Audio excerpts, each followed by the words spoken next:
History के context में important है, बल्कि ओवरऑल ही बड़ी इम्पोर्टेंट है। आज सिर्फ ना आपको यूएस हिस्ट्री की समझ आएगी, बल्कि आपको ऑल ओवर द वर्ल्ड की समझ आएगी। आपको पता चलेगा कि यार कॉन्स्टिट्यूशन क्या होता है और इस तरह की सारी चीजें हैं। तो should we start?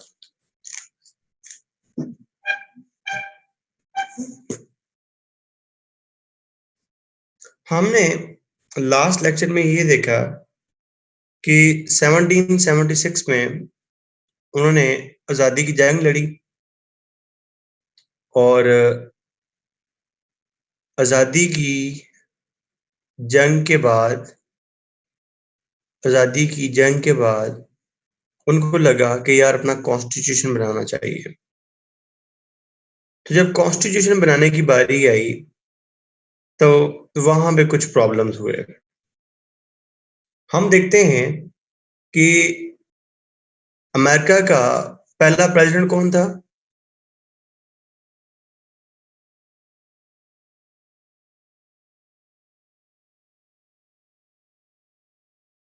George Washington.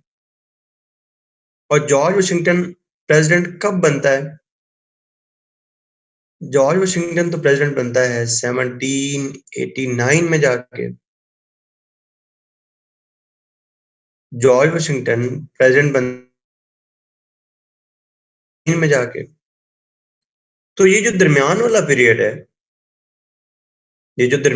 Period है, अमेरिका तो बन गया 1781 में।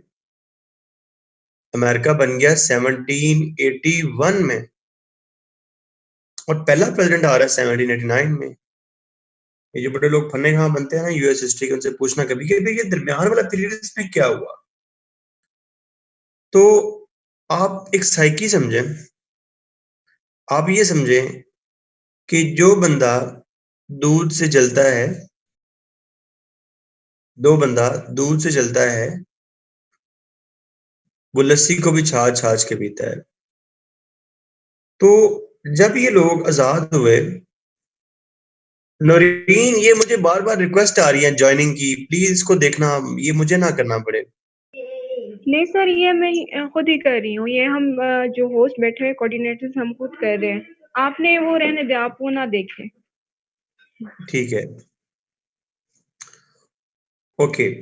तो हम ये देखते हैं कि उस दरमियान वाले पीरियड में क्या हुआ। तो मतलब मैं ये बता रहा था कि जो लस्सी से दूध से जलता है वो लस्सी को भी छाछ छाछ के पीता है। तो ये लोग ब्रिटेन के पावरफुल सेंटर से डरे हुए थे। ये लोग ब्रिटेन के पावरफुल सेंटर से डरे हुए थे, इसलिए अमेरिकन हिस्ट्री में 2 कॉन्स्टिट्यूशन पास हुए हैं। अमेरिकन हिस्ट्री में एक कॉन्स्टिट्यूशन पास नहीं हुआ, अमेरिकन हिस्ट्री में 2 कॉन्स्टिट्यूशन पास हुए हैं। ठीक है, तो 1781 में जो पहला कॉन्स्टिट्यूशन पास हुआ वो हुआ 1781 में, और जो दूसरा कॉन्स्टिट्यूशन पास हुआ है वो हुआ 1789 में। ठीक है, अब हम जिस तरह का मातृकाकार है हम इसको कर लेते हैं इधर। तो मैं बताता हूँ कि जो पहला कॉन्स्टिट्यूशन पास हुआ वो हुआ 1781 में, जिसका नाम रखा गया आर्टिकल्स ऑफ कन्फेडरेशन।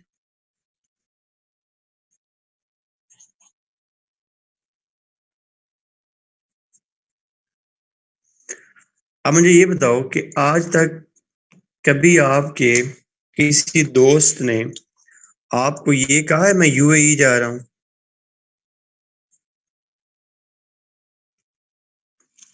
हमेशा उसने क्या कहा होगा? मैं दुबई जा रहा हूं, मैं अबू धाबी जा रहा हूं, मैं जुमेरा जा रहा हूं, मैं रासुल खेमा जा रहा हूं। इसका क्या मतलब है? इसका ये मतलब है कि गवर्नमेंट्स की 2 टाइप्स होती हैं। एक होती है फेडरेशन और एक होती है कन्फेडरेशन। फेडरेशन के अंदर जो सेंट्रल गवर्नमेंट है, वो स्ट्रांग होती है, और कन्फेडरेशन के अंदर जो स्टेट गवर्नमेंट है वो स्ट्रांग होती है। मतलब अगर हमारा मुल्क फेडरेशन है तो यहाँ पे इस्लामाबाद के पास ज्यादा अथॉरिटी होगी कि पंजाब के पास ज्यादा अथॉरिटी होगी?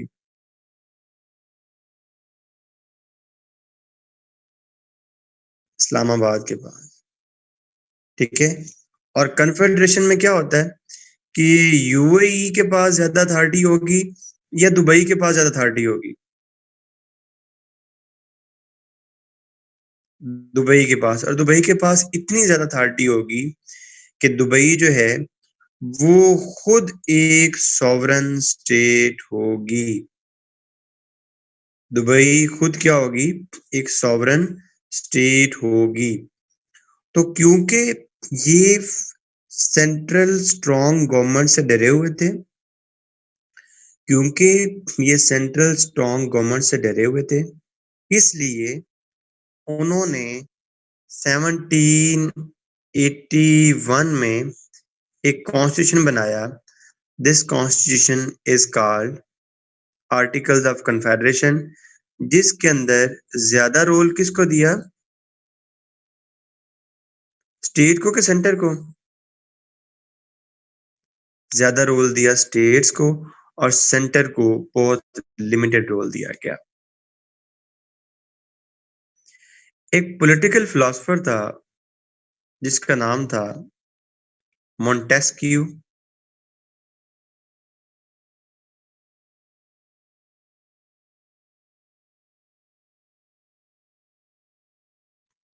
एक पॉलिटिकल फिलोसफर था जिसका नाम था मोंटेस्क्यू। मोंटेस्क्यू ने दुनिया को एक कंसेप्ट दिया जिसको कहते हैं सेपरेशन ऑफ पावर, जिसको कहते हैं सेपरेशन ऑफ पावर। अब पहले क्या होता था? देखो, पहले क्या होता था कि कानून किसने बनाना है? बादशाह ने। कानून को इम्प्लीमेंट किसने करना है? बादशाह ने।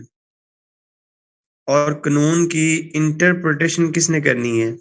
बादशाह ने। किंग जो है वो ऑल इन ऑल अथॉरिटी होती थी।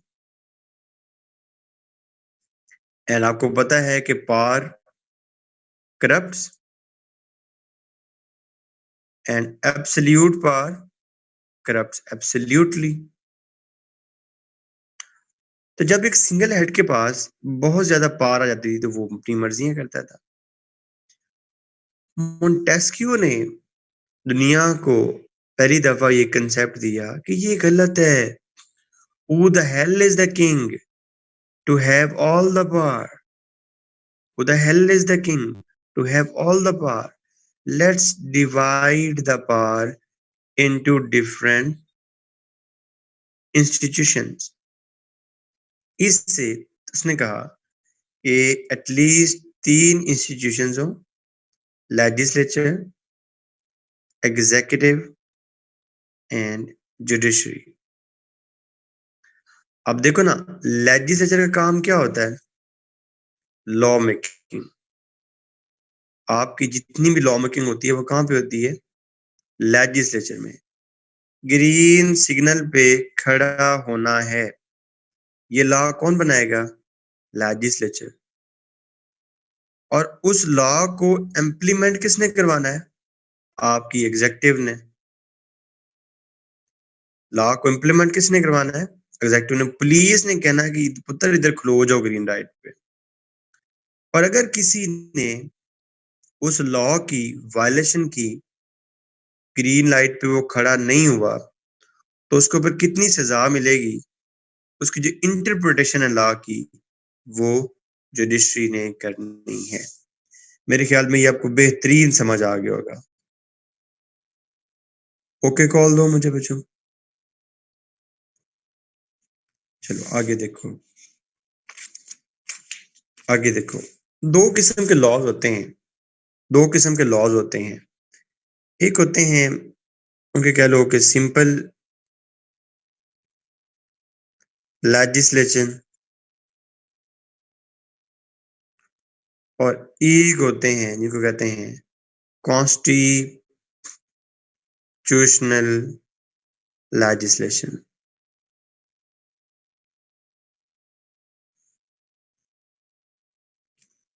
एक कह लो कि ऑर्डिनरी लॉ होता है। नवीद मैंने सिंपल लिखने की कोशिश की थी।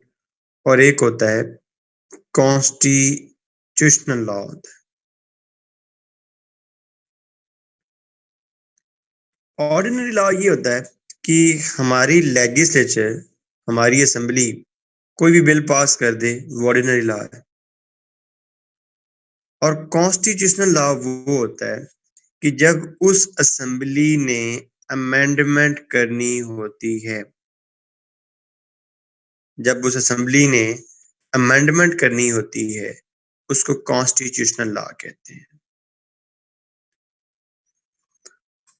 होता क्या है मोस्टली कि ऑर्डिनरी लॉ जो भी पास करना होता है, उसके लिए सिंपल मेजोरिटी चाहिए होती है।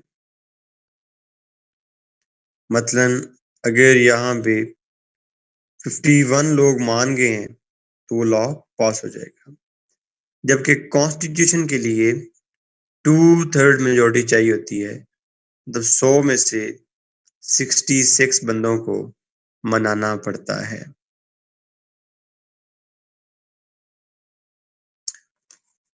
आप सोचें ना कि एक कॉन्स्टिट्यूशन पास हो गया 1781 में, ऐसी कौन सी आखिर आई है कि 1788 में एक नया कॉन्स्टिट्यूशन पास करना पड़ा? ऐसी कौन सी आखिर आई है कि 1788 में एक नया कॉन्स्टिट्यूशन पास करना पड़ा? तो जाहिर बात है इस आर्टिकल्स ऑफ कन्फेडरेशन के अंदर कोई तो मसाइल होंगे ना। तो बच्चों मजेदार बात ये है कि इस आर्टिकल्स ऑफ कन्फेडरेशन के अंदर सिर्फ एक लेजिस्लेचर थी। और लेजिस्लेचर का भी मैं तुम्हें हाल बताता हूँ। लेजिस्लेचर में ऑर्डिनरी लॉ पास करने के लिए उन्होंने कहा कि मेजोरिटी चाहिए 2/3, और कॉन्स्टिट्यूशनल लॉ पास करने के लिए मेजोरिटी चाहिए एब्सोल्यूट। मतलब 13 स्टेट्स हैं तो 13 की 13 स्टेट्स को मानना पड़ेगा, तो तब अमेंडमेंट पास होगी, वरना नहीं होगी।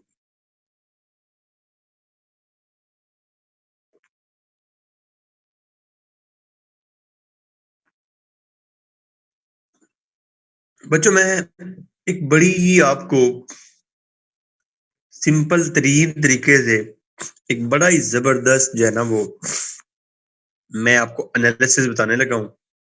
उस एनालिसिस को आपने समझना है। पहले मुझे ये बताओ कि कॉन्स्टिट्यूशन लॉ के लिए कितनी मेजोरिटी चाहिए? एब्सोल्यूट। 13 में से कितनी स्टेट्स का वोट चाहिए? 13 का वोट चाहिए।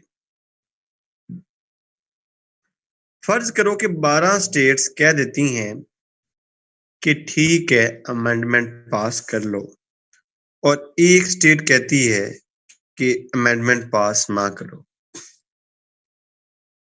12 स्टेट्स कहती हैं कि अमेंडमेंट पास कर लो, और एक स्टेट कहती है कि अमेंडमेंट पास ना करो। मेजोरिटी में 12 है कि एक है?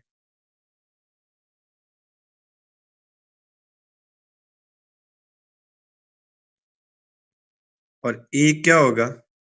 माइनॉरिटी। बच्चों डेमोक्रेसी जो होती है, डेमोक्रेसी होती है, उसमें मेजोरिटी की बात मानी जाती है कि माइनॉरिटी की बात मानी जाती है?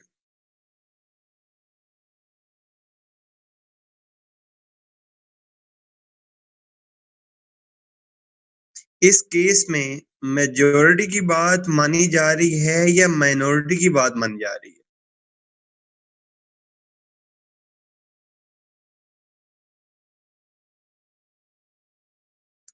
इस केस में किसकी बात मानी जा रही है? जबरदस्त। ये एनालिसिस समझ आया है? तो मसलन यहाँ पे जो लेजिस्लेचर थी उसके अंदर एक टेक्निकल फॉल्ट था। उस लेजिस्लेचर के अंदर एक टेक्निकल फॉल्ट था। The legislature was inept legislature.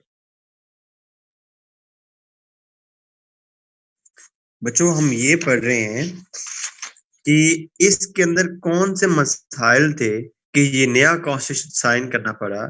तो जो मैंने तुम्हें पहला प्रॉब्लम बताया है कि उसकी लेजिस्लेचर के अंदर एक टेक्निकल फॉल्ट था। मेरे बच्चों को वो टेक्निकल फॉल्ट समझ आ गया है? मजा भी आया कि सिर्फ समझ ही आया है?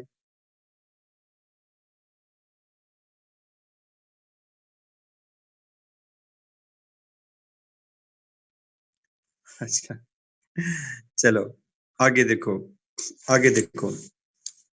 अच्छा, उसके बाद गवर्नमेंट के क्या मसाइल होते हैं?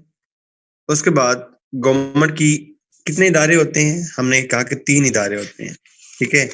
एक लेजिस्लेचर होती है, एक एग्जीक्यूटिव होती है और एक जुडिशरी होती है। तो बच्चों ना यहाँ पे एग्जीक्यूटिव थी और ना ही यहाँ पे जुडिशरी थी। तो जिस मुल्क में एग्जीक्यूटिव ना हो, जिस मुल्क में जुडिशरी ना हो, मतलब जिस मुल्क में अगर एग्जीक्यूटिव ना हो, जिस मुल्क में अगर एग्जीक्यूटिव ना हो, तो वो अपनी लॉ मेकिंग कैसे इन्फोर्स करवाएगा? वो तो अपने अपनी लॉ मेकिंग इन्फोर्स ही नहीं करवा सकेगा।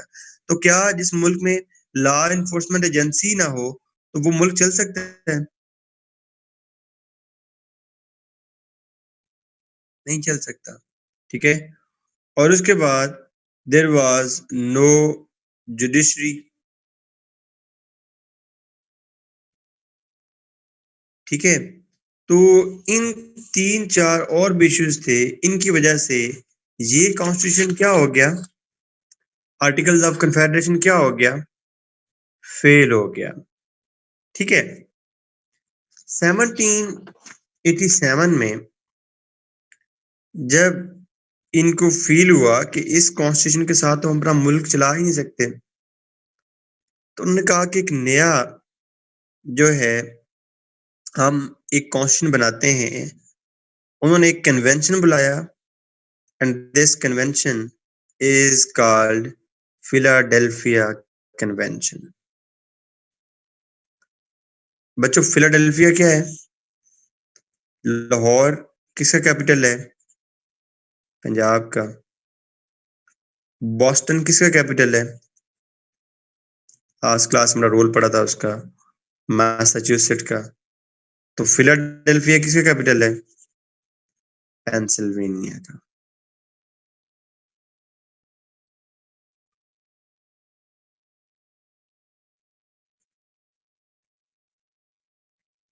अच्छा, अब एक बड़ी इंपॉर्टेंट बात समझो, बड़ी इंपॉर्टेंट बात समझो कि ये जो कन्वेंशन हुआ फिलाडेल्फिया कन्वेंशन, ये भी बड़ी टेक्निकल बात है।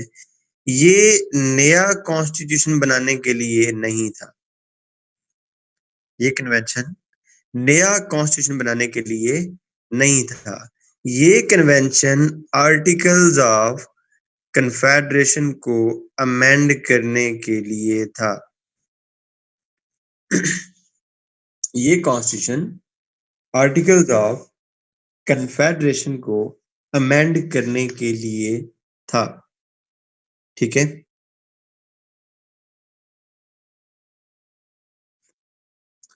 तो यहाँ पे जब वो लोग इस कॉन्स्टिट्यूशन को अमेंड करने लगे, यहाँ पे जब वो लोग इस कॉन्स्टिट्यूशन को अमेंड करने लगे, तो ड्यूरिंग अमेंडमेंट प्रोसेस उनको रियलाइज हुआ, ड्यूरिंग अमेंडमेंट प्रोसेस उनको रियलाइज हुआ कि इस कॉन्स्टिट्यूशन के साथ तो हम अपना मुल्क ही नहीं चला सकते। और यहाँ पे एक बड़ा मशहूर जो है उसका एक जुमला है वाशिंगटन का कि articles of confederation are like a rope of sand। ये वाशिंगटन ने कहा था। अब बच्चों रोप ऑफ सैंड का क्या होता है? रेत की रस्सी। मतलब क्या हुआ? उसने कहा कि अगर हम इस आर्टिकल्स ऑफ कन्फेडरेशन के अंदर साथ साथ चलते रहे तो बड़ा मसला हो जाएगा। ठीक है, यहाँ पे तो बड़ा मसला हो जाएगा। तो यहाँ पे क्या हुआ, यहाँ पे क्या हुआ कि यहाँ पे क्या हुआ, नरीन मुझे नहीं ये ज़ूम शूम चलाने आते और मुझे नहीं कोई आइडिया इसका कि ये कैसे होगा एवरीवन पे, और मुझे अगर सर मैं इतना पता आपको नहीं होता। कह रही, आप कंटिन्यू करें। मैं होस्ट कोई और है, लाहौर का कोई बंदा है, तो इसको कह रही हूँ। अच्छा अच्छा, नहीं यस सर। परेशान ना हो यार, मेरे ख्याल में मुझे एक दफा प्राइवेटली मैसेज कर दो कि मेरे नहीं ख्याल कि तुम्हारा कोई क्वेश्चन होगा। मैं तो आज इतना बड़ी मजेदार तरीके से बिल्कुल ही जिस तरह बच्चों को सिखाते हैं ना, बच्चों जी सर, लिखो मैं ए, समझ रही हूँ, लेकिन एक दो लिखो स्टूडेंट बी, के लिखो मैसेजेस आ रहा सी। है। I just want to ask from students, बच्चों को मसला है? बच्चों कोई अंडरस्टैंडिंग में करने में मसला है?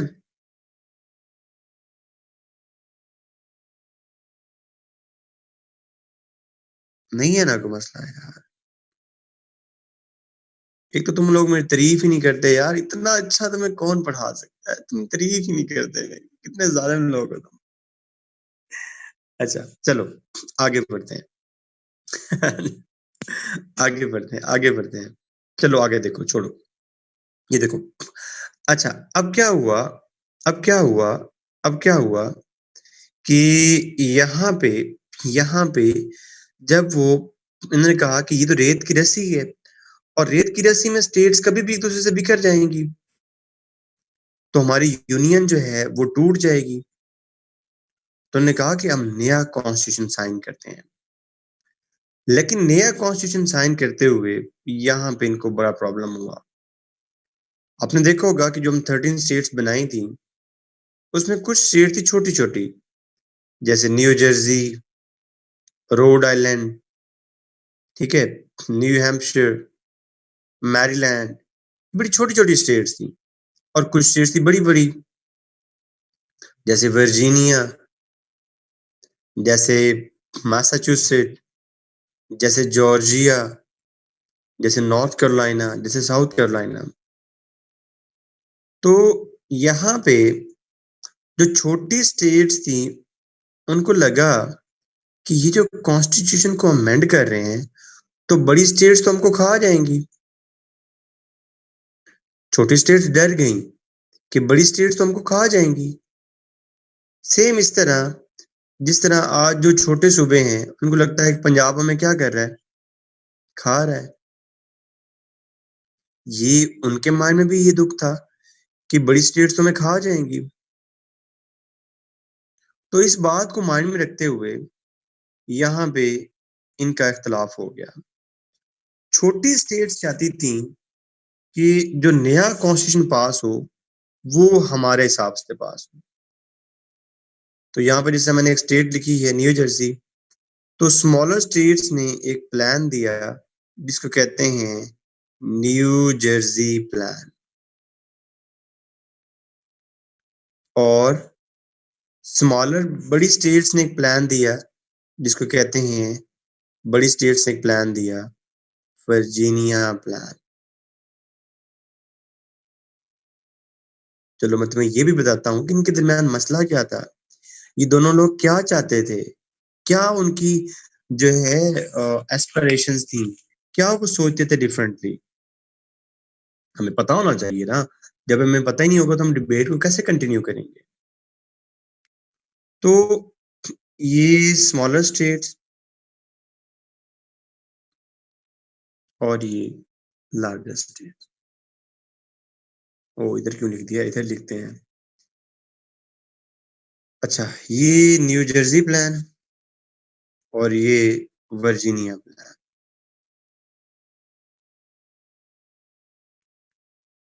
स्मॉलर स्टेट्स यहाँ पे उनकी पॉपुलेशन थोड़ी थी और लार्जर स्टेट्स की पॉपुलेशन ज्यादा थी।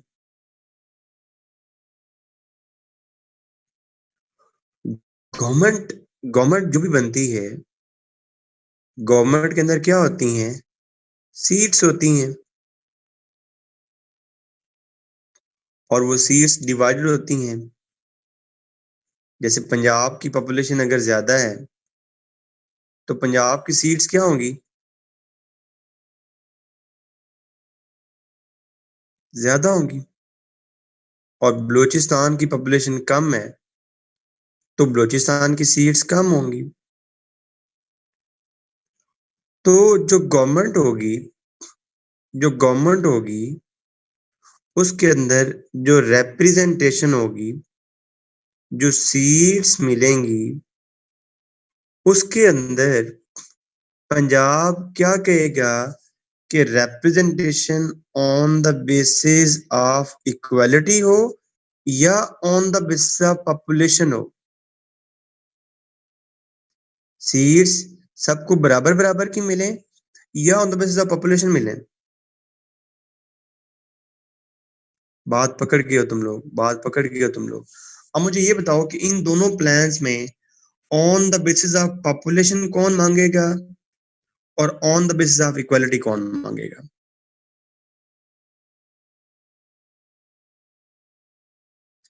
वर्जीनिया प्लान वाले क्या मांगेंगे? इक्वल के पॉपुलेशन की बेस पे।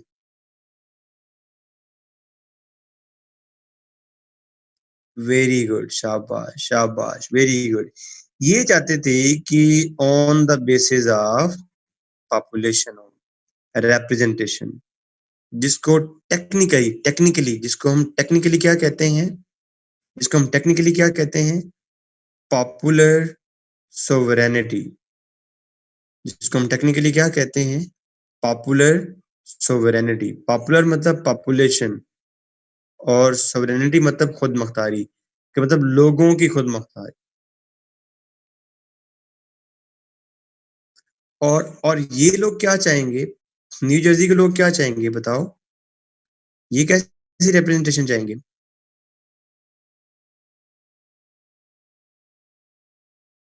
इक्वालिटी की बेसिस पे, इक्वालिटी की बेसिस पे। मेरे बच्चों को ये बात समझ आया? पहला पॉइंट समझ आया? जो रिप्रेजेंटेशन का इशू था इनका आपस में, वो समझ आ गया मेरे बच्चों को? चलो, अब मेरी बात सुनो। गवर्नमेंट्स की दो टाइप्स होती हैं। एक होती है फेडरेशन और एक होती है कन्फेडरेशन। फेडरेशन में कौन स्ट्रांग होता है? सेंटर के स्टेट। सेंटर। और कन्फेडरेशन में कौन स्ट्रांग होता है? सेंटर के स्टेट। स्टेट्स। पंजाब की पॉपुलेशन ज्यादा है।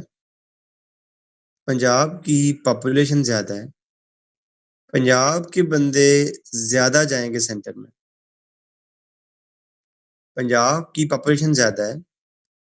पंजाब के लोग ज्यादा सेंटर में जाएंगे। पंजाब का सेंटर के ऊपर ज्यादा कंट्रोल होगा। पंजाब की पॉपुलेशन ज्यादा है। पंजाब में से ज्यादा लोग सेंटर में जाएंगे और सेंटर के ऊपर ज्यादा कंट्रोल होगा पंजाब का। और यहाँ पे इनके लोग थोड़े होंगे, इनका सेंटर के ऊपर कंट्रोल क्या होगा? कम होगा। पहले बच्चों मुझे ये बताओ कि पंजाब क्या ये चाहेगा कि मेरी सेंट्रल गवर्नमेंट स्ट्रांग हो कि मेरी स्टेट गवर्नमेंट स्ट्रांग हो?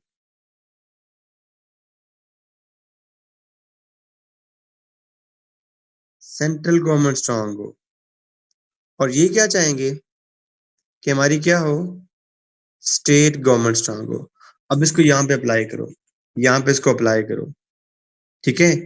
अब मुझे ये बताओ कि गवर्नमेंट की जो टाइप है उसके हिसाब से ये क्या मांगेंगे? सेंट्रल गवर्नमेंट स्ट्रांग हो कि स्टेट गवर्नमेंट स्ट्रांग हो? वर्जीनिया प्लान वाले।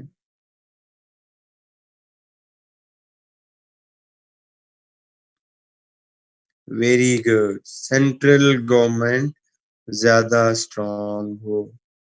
मैंने तुमसे वादा किया था कि रट्टा तो मैंने आपसे लगवाना ही नहीं है। इसको मतलब क्या कहते हैं ना, इची बीची समझो इसकी। कैसे, क्यों, और इनका क्या स्ट्रांग होगा? ये क्या डिमांड करेंगे? स्टेट गवर्नमेंट स्ट्रांग हो। ठीक है बच्चों। अच्छा, ये दूसरा हो गया। जो चाहेंगे सेंटर स्ट्रांग हो उनको हम क्या कहेंगे? वो फेडरेशन बनना चाहेंगे ना।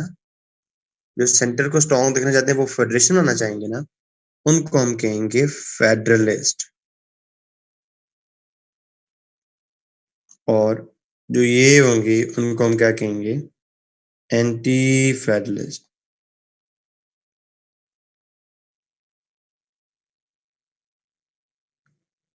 ठीक है बच्चों।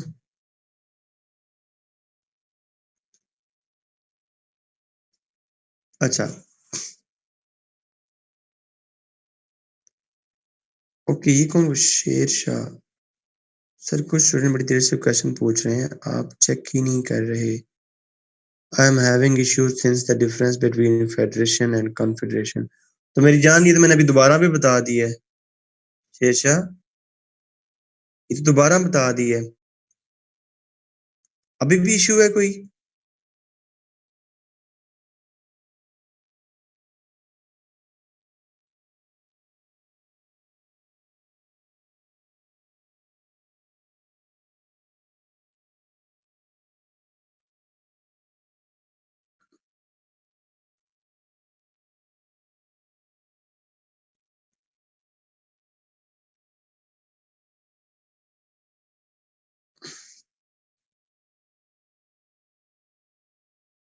यार मुझे ये नहीं करना आता अब,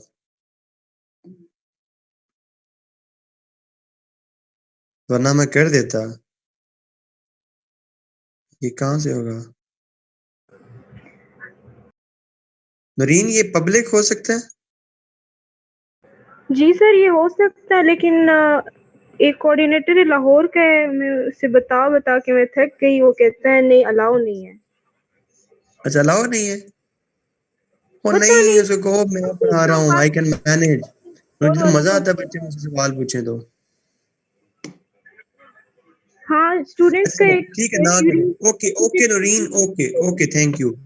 शेरशाह, बच्चे समझ आ गई है जो भी आपका क्वेश्चन था? Shershah, it's fine.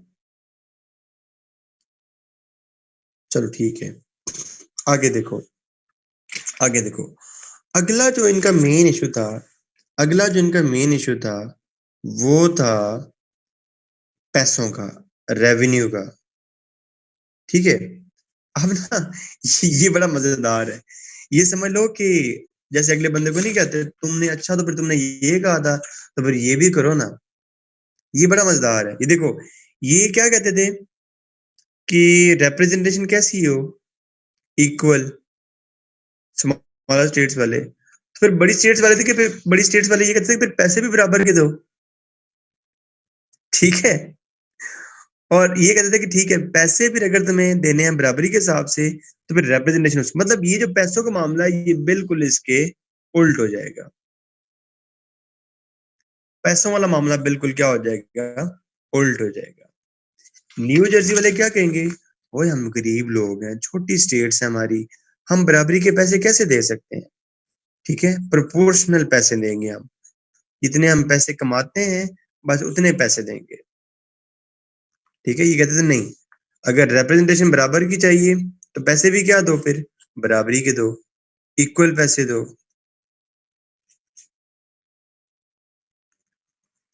बच्चों, जब इनके दरमियान इतने ज्यादा मसाइल थे, इनके दरमियान इतने ज्यादा मसाइल थे, तो यहाँ पे हुआ एक ग्रेट कॉम्प्रोमाइज। यहाँ पे हुआ एक ग्रेट कॉम्प्रोमाइज जिसको हम कहते हैं कनेटिकट कॉम्प्रोमाइज। Connecticut compromise. अब कॉम्प्रोमाइज क्या होता है? कुछ बातें माननी होती हैं और कुछ बातें मनवानी होती हैं। कॉम्प्रोमाइज 100% नहीं होता। अच्छा, ये सिर्फ जो मैं बात बताने लगा हूँ ये सिर्फ एमसीक्यूज के लिए है, एमसीक्यूज के लिए। स्मॉल स्टेट्स का प्लान दिया था विलियम विलियम पीटरसन ने। लार्ज स्टेट्स का प्लान दिया था एडमंड एडमंड एडमंड रैंडोल्फ ने।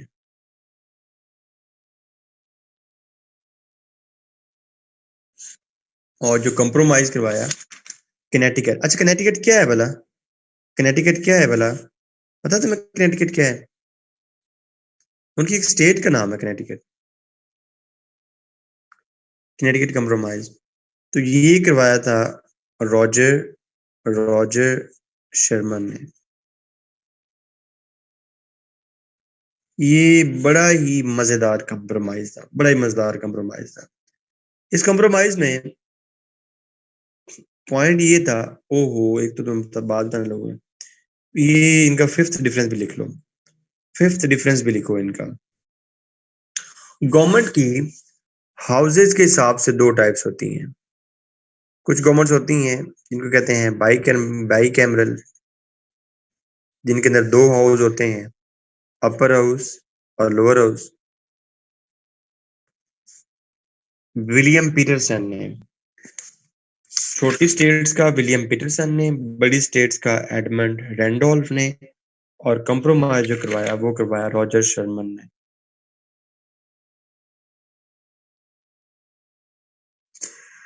गवर्नमेंट की हाउसेज के हिसाब से दो टाइप्स होती हैं। एक होती है बाई कैमरल, जिसके अंदर एक अपर हाउस होता है, एक लोअर हाउस होता है, दो हाउसेज होते हैं उसके अंदर। और एक होती है यूनिकैमरल, जिसके अंदर सिर्फ एक ही हाउस होता है।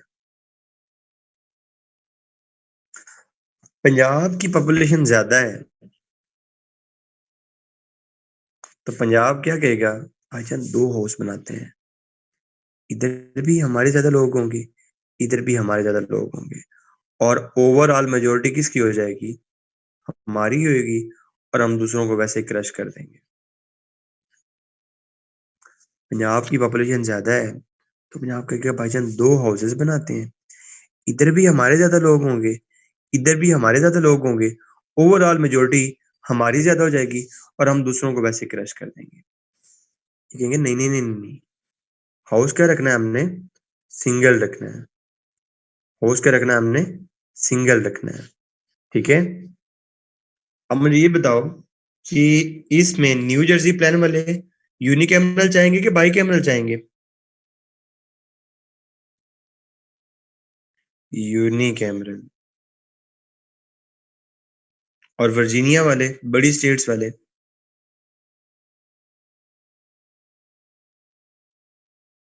By cameral.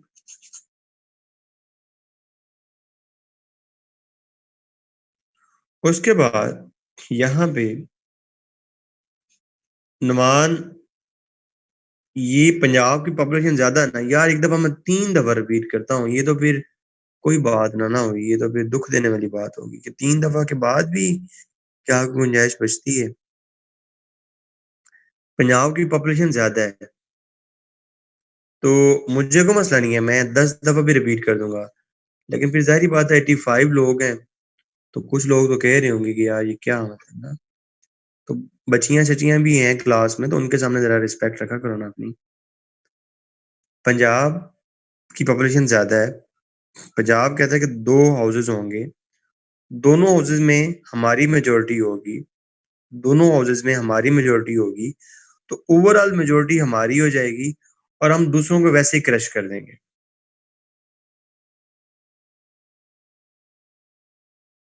और यहाँ पे क्या है कि ये कहेंगे कि नहीं, सिर्फ एक ही हाउस चाहिए। तो लार्ज स्टेट चाहती थी बाई कैमरल हाउस, और सिंगल स्टेट चाहती थी यूनिकैमरल हाउस। अब मैंने तुम्हें इसके 5 पॉइंट्स बता दिए sir. Upper house representation is equal, then why they were large?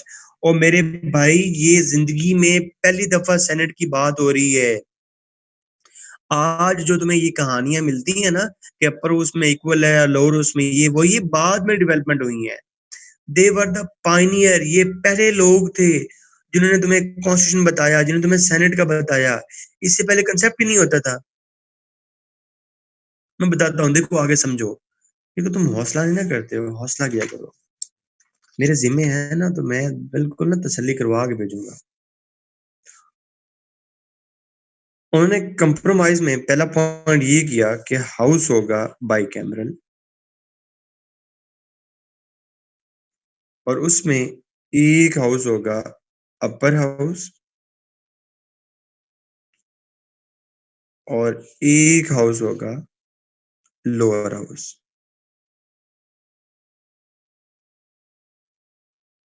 Upper house का उन्होंने नाम रखा सेनेट, और लोअर हाउस का नाम रखा हाउस ऑफ रिप्रेजेंटेटिव।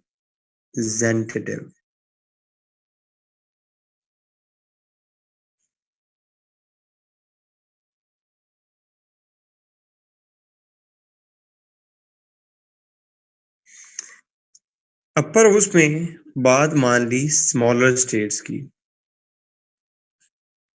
और लोअर हाउस में बात मान ली लार्जर स्टेट्स की, और कहा कि अपर हाउस में रिप्रेजेंटेशन होगी on the basis of equality, और लोअर हाउस में रिप्रेजेंटेशन होगी on the basis of population. इसका मतलब क्या है? इसका मतलब है कि कैलिफोर्निया की पॉपुलेशन ज्यादा है, मतलब इनके 53 लोग होते हैं लोअर हाउस में, और अलास्का की पॉपुलेशन कम है, इसका तकरीबन जो है एक बंदा होता है लोअर हाउस में। तो जब भी बिल पास होगा, जब भी बिल पास होगा, तो अलास्का को क्या फीलिंग आएगी? अलास्का को क्या फीलिंग आएगी कि मेरा तो यहाँ पे कोई रोल ही नहीं है। क्यों? क्योंकि लोअर हाउस में on the basis of population है, और अपर हाउस में on the basis of equality. अभी तक याद रख, समझो। इसको तो अलोन वाली फीलिंग आएगी कि मेरा तो कोई रोल ही नहीं है। तो उसकी महरूमी को खत्म करने के लिए एक अपर हाउस क्रिएट किया गया, जिसमें कहा गया कि irrespective of size of population, senator California के भी दो होंगे और सेनेटर अलास्का के भी दो होंगे। और साथ में ये कहा कि जो भी बिल लोअर हाउस से on the basis of population अगर पास हो भी गया है, जो भी बिल लोअर हाउस में on the basis of population पास हो भी गया है, जब तक वो बिल अपर हाउस में on the basis of equality पास नहीं होगा, वो बिल लॉ नहीं बनेगा।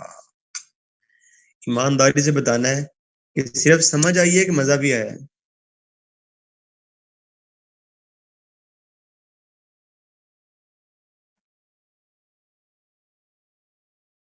चस आ गई है? ठीक है जी।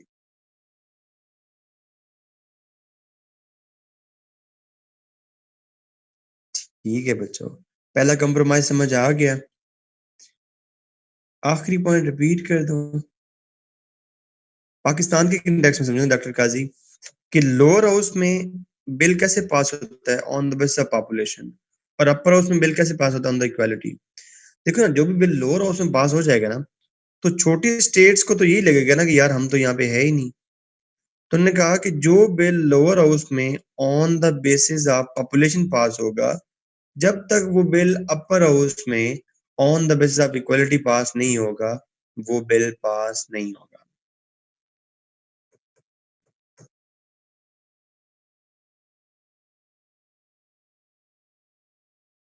अच्छा, उसके बाद जो इनका मसला था सेंट्रल गवर्नमेंट का कि सेंट्रल गवर्नमेंट क्रिएट करनी है या नहीं करनी है, ये सारा मसला था। तो उन्हें सेंट्रल गवर्नमेंट क्रिएट की, लेकिन शुरू में सेंटर को ना बहुत ज्यादा स्ट्रॉन्ग किया, ना सेंटर को बहुत ज्यादा वीक किया। एक मिडल वे मेथड अपनाया, एक मिडल वे मेथड अपनाया और सेंटर के अंदर जो अथॉरिटी लगाई एग्जीक्यूटिव, उसको उसको चेक लगा दिया लेजिस्लेचर का भी, ये हम चेक एंड बैलेंस डिटेल में पढ़ेंगे बाद में, और उसके ऊपर चेक लगा दिया जुडिशरी का भी, ताकि सेंटर जो है वो ज्यादा स्ट्रांग ना हो। मैं रिपीट कर रहा हूं, जो ये इशू था कि सेंट्रल गवर्नमेंट ज्यादा स्ट्रांग हो या स्टेट गवर्नमेंट ज्यादा स्ट्रांग हो, तो ना उसको बहुत ज्यादा स्ट्रांग किया, ना उसको बहुत ज्यादा वीक किया। एक मिडल वे अपनाया जिसके अंदर एक एग्जीक्यूटिव अथॉरिटी क्रिएट की, और उस एग्जीक्यूटिव अथॉरिटी के ऊपर लेजिस्लेचर का भी चेक लगा दिया, और उसके ऊपर जुडिशरी का भी चेक लगा दिया। और ये मैं तुम्हें पूरी डिटेल में इसी क्लास में बाद में बताऊंगा। और पहले क्या होता था? पहले ये होता था कि सेंटर के पास ट्रेड पॉलिसी नहीं होती थी, तो यहाँ पे इन्होंने ट्रेड पॉलिसी भी सेंटर को दे दी। अब मुझे ये बताओ, जब हम ये पढ़ रहे थे प्रॉब्लम इसके, जब सेंट्रल एग्जीक्यूटिव अथॉरिटी नहीं है तो कोई सेंट्रल टैक्सेशन सिस्टम होगा?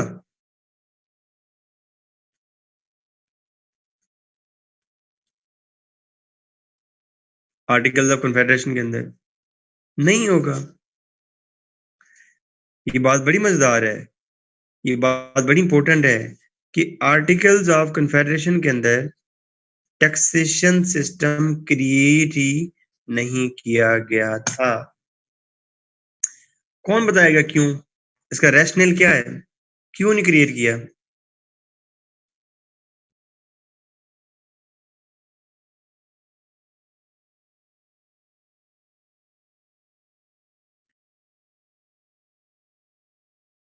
ब्रिटेन की गवर्नमेंट की याद करो, अपनी दूसरी क्लास याद करो, उनका मसला क्या था? मेन मसला ब्रिटेन के साथ था क्या?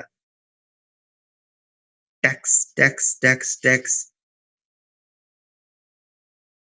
मेरे ख्याल में अब कंप्लीट पिक्चर बन गई होगी, मुकम्मल तस्वीर बन गई होगी। यहाँ पे उन्होंने कहा कि सेंटर के पास टैक्सेशन अथॉरिटी भी होगी, जिसके अंदर इंटरनल टैक्सेस, एक्साइज टैक्सेस भी वो लगा सकती है, और एक्सटर्नल टैक्सेस, कस्टम ड्यूटीज भी वो लगा सकती है।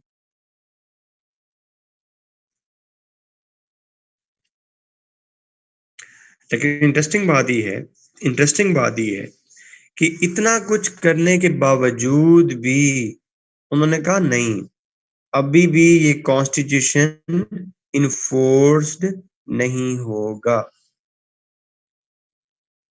अभी भी ये कॉन्स्टिट्यूशन इन्फोर्स नहीं होगा। क्यों? क्यों वो ऐसे कि जब तक इसको आपकी, उन्होंने कहा आपकी यहाँ पे 9/13, मतलब almost 3/4 majority of the states, जब तक 9 स्टेट्स इसको रेटिफाई नहीं करेंगी, ये इन्फोर्स नहीं होगा। ये बात समझ आई बच्चों? अगेन यहाँ पे जो स्मॉलर स्टेट्स थी वो दोबारा खड़ी हो गई,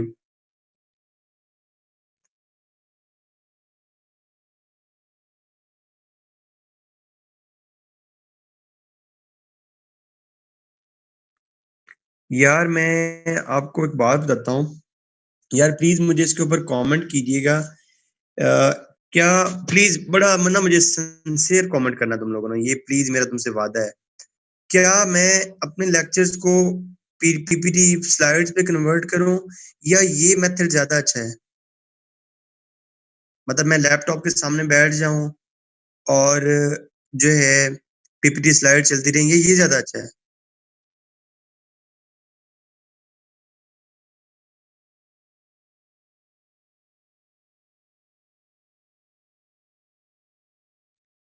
ठीक है यार बच्चे, जो आप कौन बच्चा था जो कह रहा था मैं, देखो मुझे मुझे जो है ना, मैं आपको बताता हूँ, मुझे जो है ना वो बड़ा आसान है। मुझे मुझे वो बड़ा आसान है, वो जो मेथड है ना, कि मैं जो है सुकून से पीछे बैठ जाऊं ऐसे करके, बेहतरीन टेक लगा के सामने लैपटॉप चलता रहे और मैं, मुझे तो वो ज्यादा आसान है। ठीक है ना? लेकिन मेरे लिए ये ज्यादा ज्यादा मुश्किल है कि एक हाथ से मैं मोबाइल पकड़ता हूँ, एक हाथ से मैं लिखता हूँ, तो ये मेरे लिए ज्यादा मुश्किल है। लेकिन फिर भी मैं कहता हूँ यार तुम लोगों को फायदा हो, तो आई एम वेरी सॉरी यार, मैं वो नहीं कर सकता।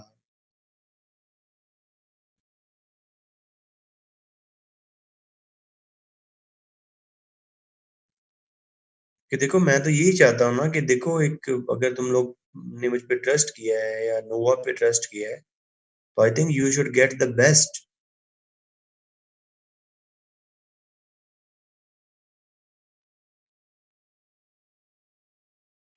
पता नहीं कहाँ पे थे हम।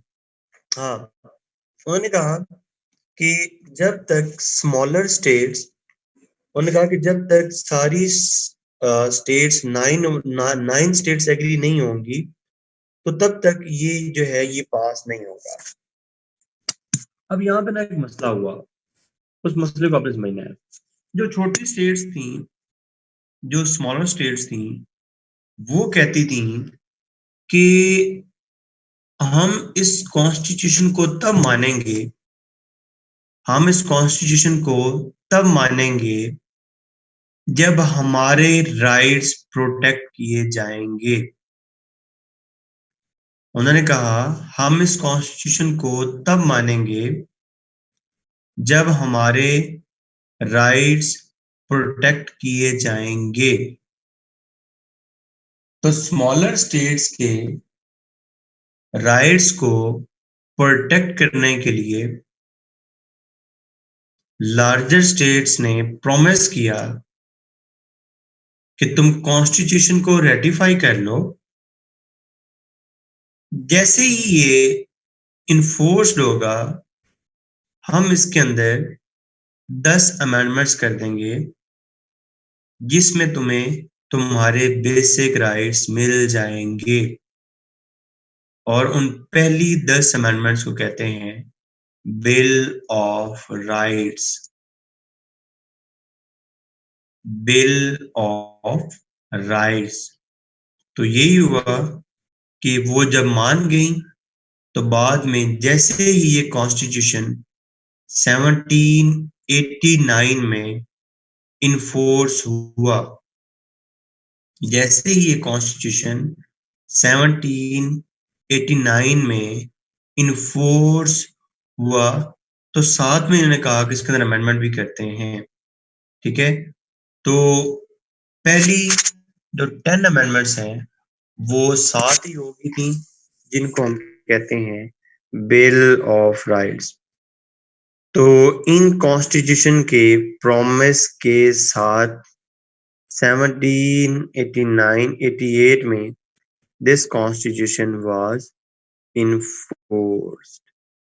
तो मेरे ख्याल में क्वेश्चन आया था आपके पास पेपर में कि right the formation of US constitution. तो लोग तो स्टार्ट करेंगे ना यहाँ से, न्यू जर्सी प्लान से और वर्जीनिया प्लान से। तुम स्टार्ट करना यहाँ से, आर्टिकल्स ऑफ कन्फेडरेशन से। पहले ये बताना कि इसके अंदर क्या मसाइल थे, फिर ये बताना कि उन मसाइल की वजह से फिलाडेल्फिया कन्वेंशन कैसे हुआ, फिर स्टोरी आगे लेके आना कि उस फिलाडेल्फिया कन्वेंशन में क्या प्रॉब्लम्स थे, फिर दोनों लार्जर सेक्शंस क्या चाहते थे, फिर ये बताना कि कंप्रोमाइज में क्या हुआ, और फिर ये बताना कि कंप्रोमाइज के बाद स्मॉलर स्टेट्स राजी नहीं हो रही थी, स्मॉलर स्टेट्स को राजी करने के लिए उनको क्या प्रॉमिस किया गया, और उसके बाद ये कॉन्स्टिट्यूशन इन्फोर्स हुआ। और मैं अल्लाह की ज़ात से डर के कह रहा हूँ कि तुम खुद भी देख लोगे कि ये जो मटेरियल है, this is enough to attempt the 20 mark question.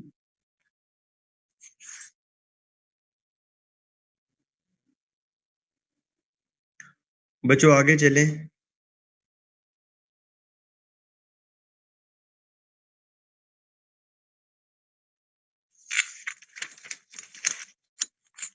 अच्छा, अब सर फर्स्ट पेज दिखा दें। फर्स्ट पेज को देख के क्या करना है?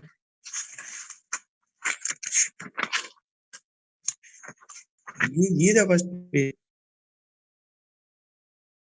यार वो टिपिकल बच्चों की तरह एक ही पेज पे फंस ना जाया करो कि ये पेज मिस हो गया तो पता नहीं इसमें क्या था। बात को समझा करो।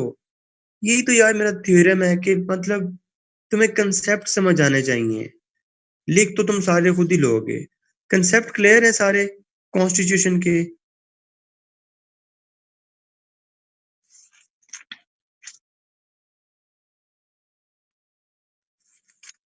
अच्छा, अब हम देखते हैं इस कॉन्स्टिट्यूशन के सेलिएंट फीचर्स क्या थे। इस कॉन्स्टिट्यूशन के सेलिएंट फीचर्स क्या थे?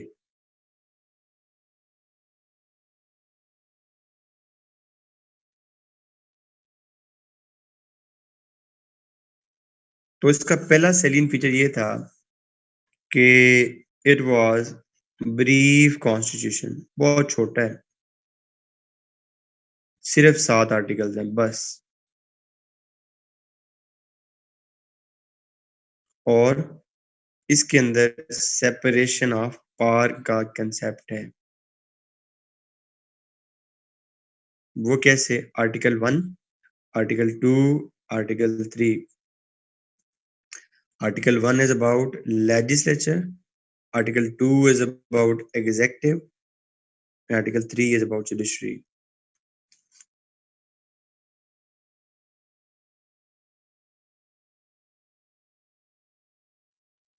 And it is the written constitution. आपको पता है ना, ब्रिटेन का कॉन्स्टिट्यूशन तो अनरिटन है, it is written in nature. It is federal in nature.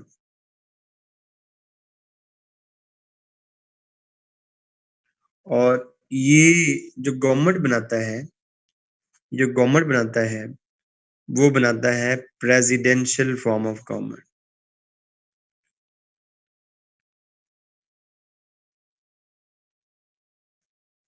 चलो मैं तुम्हें ये भी समझाता हूँ कि तुम्हें ये बताता हूँ कि प्रेसिडेंशियल फॉर्म ऑफ गवर्नमेंट क्या होती है और पार्लियामेंट्री फॉर्म ऑफ गवर्नमेंट क्या होती है। एक सिंपल सा फार्मूला है, तुमने वो समझना है, तुम्हें सारी कहानी समझ आ जाएगी। देखो मेरी बात सुनो। हमारा चीफ एग्जीक्यूटिव ऑफिसर है प्राइम मिनिस्टर। हमारा एग्जीक्यूटिव ऑफिसर है प्राइम मिनिस्टर। और जो मॉडर्न डेफिनेशन है गवर्नमेंट की वो होती है प्राइम मिनिस्टर प्लस उसकी कैबिनेट। इसको मिला के कहते हैं गवर्नमेंट। आपकी सुप्रीम कोर्ट का एक केस है 2015 का, Mustafa case, something like this. उसमें प्रॉपर डिफाइन है कि पीएम और उसकी कैबिनेट जो है वो गवर्नमेंट है। एक छोटी सी मुझे ये बात बताओ कि हमारे पीएम ने जब इलेक्शन लड़ा था तो वो एज एन एमएनए लड़ा था या फॉर द पीएम लड़ा था?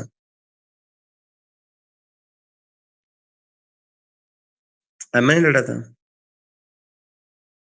फिर दूसरी बात मुझे ये बताओ कि पीएम जो अपनी कैबिनेट सिलेक्ट करता है, जो अपने वजीर सिलेक्ट करता है, वो कैबिनेट से करता है कहीं और, ये वो लेजिस्लेचर से करता है कहीं और से करता है?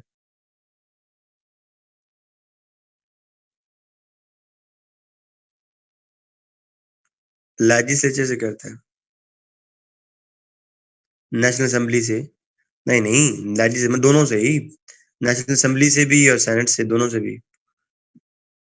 तो मेरे ख्याल में तुम्हें ये भी नहीं पता होगा, नेशनल असेंबली और सेनेट को मिला के कहते हैं पार्लियामेंट।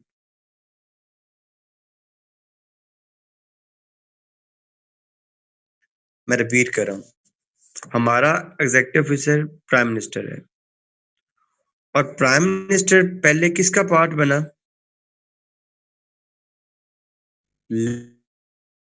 लेजिस्लेचर का। और लेजिस्लेचर ने फिर इसको क्या बनाया? Prime minister. मतलब प्राइम मिनिस्टर पहले नेशनल असेंबली में आया, और नेशनल असेंबली ने उसको क्या बना दिया? Prime minister. अब प्राइम मिनिस्टर जो अपनी कैबिनेट बनाता है, वो कहां से आ रही है? वो भी लेजिस्लेचर से आ रही है। और गवर्नमेंट एग्जेक्टिव होती है, एग्जेक्टिव हेड होती है गवर्नमेंट। और हमने गवर्नमेंट को कैसे डिफाइन किया? हमने कहा कि पीएम प्लस एग्जेक्टिव हमारी क्या है?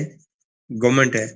अब मुझे ये बताओ कि हमारी गवर्नमेंट लेजिस्लेचर के साथ इसका कनेक्शन है कि नहीं है?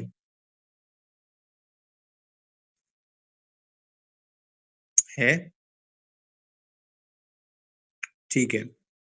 अब मुझे ये बताओ, अब मुझे ये बताओ, अब मुझे ये बताओ कि ट्रम्प ने जब इलेक्शन लड़ा था, तो उसने एज ए प्रेसिडेंट इलेक्शन लड़ा था, या एज ए सेनेटर या हाउस ऑफ मेंबर्स के तौर पे? ऐसे प्रेसिडेंट लड़ा था। ठीक है। और और इसकी इसकी जो कैबिनेट है, जिसको हम किचन कैबिनेट कहते हैं। अब किचन से क्या मुराद है? अम्मी जान का कंट्रोल। अम्मी जान का कंट्रोल कैसे होता है किचन पे? पूरा का पूरा, जिस मर्जी को अंदर करे, जिस मर्जी को बाहर करे किचन से। मतलब कैबिनेट जो है, ये प्रेसिडेंट की मर्जी से आती है, और ये लेजिस्लेचर से नहीं होती, उसकी अपनी मर्जी से होती है। आप मुझे ये बताओ कि ट्रम्प की जो एग्जेक्टिव गवर्नमेंट बनेगी, प्रेसिडेंट और उसकी कैबिनेट, क्या वो लेजिस्लेचर से होती है? उसका लेजिस्लेचर के साथ रिलेशन है? नहीं है।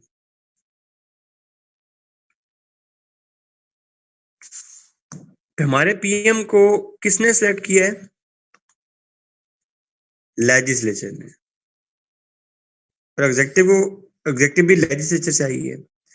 जब ये दोनों लेजिस्लेचर से आए हैं, तो क्या ये लेजिस्लेचर को जवाबदेह हैं?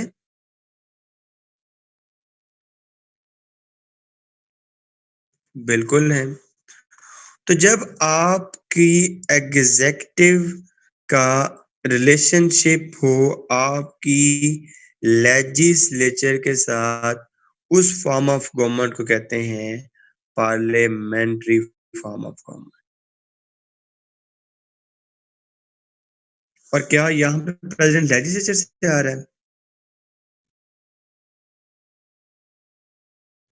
और जब आपका एग्जेक्टिव का कोई भी ताल्लुक ना हो आपकी लेजिस्लेचर के साथ, this is called presidential form of government.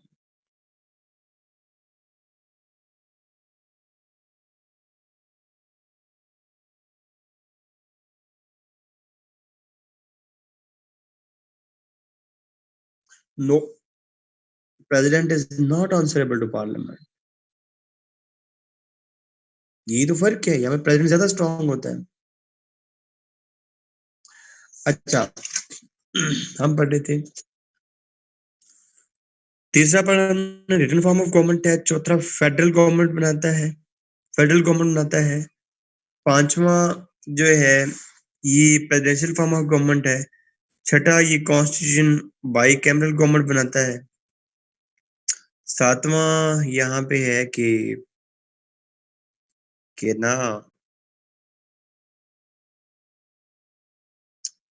हमारे यहाँ सुपरमेसी किसको बिलोंग करती है?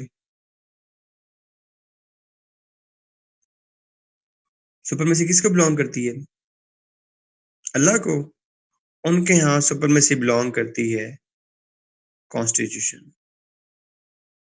जो भी चीज कॉन्स्टिट्यूशन से आगे है वो उनके यहाँ नल एंड वाइड है। और वहां पे एक जो कॉन्स्टिट्यूशन है, the constitution is rigid constitution.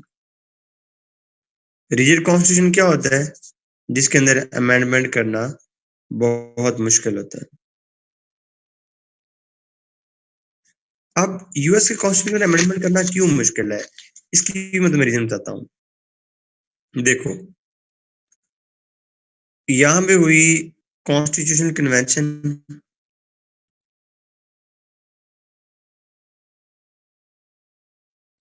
ठीक है, यहाँ पे हुआ कॉन्स्टिट्यूशनल कन्वेंशन, उसके अंदर लेजिस्लेचर के अंदर अमेंडमेंट बिल आया। लेजिस्लेचर ने वो बिल 2/3 मेजोरिटी के साथ पास कर लिया। उसके बाद वो बिल आया प्रेसिडेंट के पास, प्रेसिडेंट ने भी उस बिल को ओके कर दिया। क्या अब अमेंडमेंट हो जाएगी? वो तो जानी चाहिए, लेकिन अमेंडमेंट नहीं होती।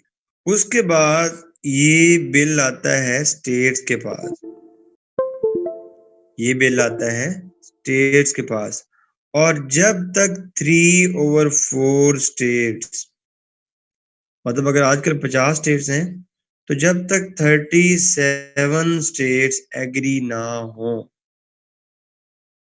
जब तक 37 स्टेट्स एग्री ना हो, ये अमेंडमेंट पास नहीं होती। इसलिए एक अमेंडमेंट को पास करने के लिए यहाँ पे डेकेड्स भी लग जाते हैं। यही वजह है कि आज तक सिर्फ उनकी 27 अमेंडमेंट पास हुई हैं बस। चलो मैं तुम्हें इसके अंदर भी एक टेक्निकल बात बताता हूँ। पता है आपको टेक्निकली कितनी अमेंडमेंट्स पास हुई हैं भला? टेक्निकली पता कितनी अमेंडमेंट्स पास हुई हैं टेक्निकली? 17। वो कैसे? 10 तो उसी साल होगी थी। पहली 10 तो बिल ऑफ राइट्स के साथ ही होगी थी। पहली 10 अमेंडमेंट्स को कहते हैं बिल ऑफ राइट्स। वो तो पास हो गई थी 1791 में। और तब उसके बाद 1791 से लेके 2020 तक, मतलब 200 प्लस ईयर्स में इन्होंने 17 अमेंडमेंट की हैं। और हमने माशाल्लाह 1973 से लेके 2020 तक तकरीबन 40 सालों में हमने अराउंड 27 से ज्यादा अमेंडमेंट्स कर ली है। चेक किया हमने यूएस से कैसे आगे जा रहे हैं? ऐਵੇਂ तुम पाकिस्तान को ब्लेम करते, चेक किया प्रोग्रेस रेट, चेक किया ये क्या है, ये 17 अमेंडमेंट फजूल किस्म की है। चेक करें आप, सिर्फ 40 सालों में 27 अमेंडमेंट कर दी है। मच अहेड, मच अहेड, कोई कंपैरिजन ही नहीं है हमारा।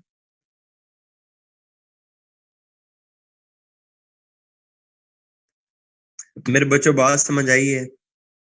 क्लियर है सारा? कोई सिंगल डाउट? अच्छा, इसका अगला फीचर है, और उस फीचर को कहते हैं चेक्स एंड बैलेंस। उस सिस्टम को कहते हैं चेक्स एंड बैलेंस। ये एक उनका सेलियंट फीचर है। लेकिन जिस तरह मैंने तुम्हें कहा था सेकंड क्लास में कि वो सिर्फ मर्केंटालिज्म पे भी अलग सवाल पूछ सकता है, इसी तरह वो चेक्स एंड बैलेंस पे भी अलग सवाल पूछ सकता है। तो हम चेक्स एंड बैलेंस को अलग से डिटेल में देखेंगे। और इवन कि आपके जो कोर्स है यूएस हिस्ट्री का कोर्स है, उसके अंदर भी उसके अंदर भी ये अलग से दिया हुआ है सेलियंट फीचर्स, और ये चेक्स एंड बैलेंस अलग से दिए हुए हैं। तो अब हम सिर्फ और सिर्फ चेक्स एंड बैलेंस पढ़ते हैं कि ये क्या होते हैं।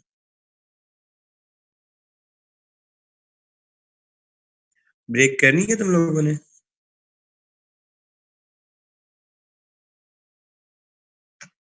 ब्रेक लेनी है? अच्छा, चलो ये 4:32 हो गए हैं, तो 4:50 तक तुम्हारी ब्रेक है, तो 4:50 पे मैं शार्प स्टार्ट कर दूंगा। I will start sharp eight 4:50।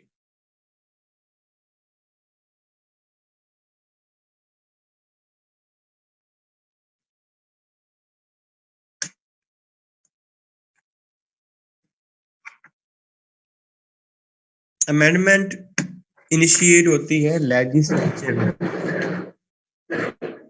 दोनों में से स्टेट्स भी अमेंडमेंट इनिशिएट कर सकते हैं।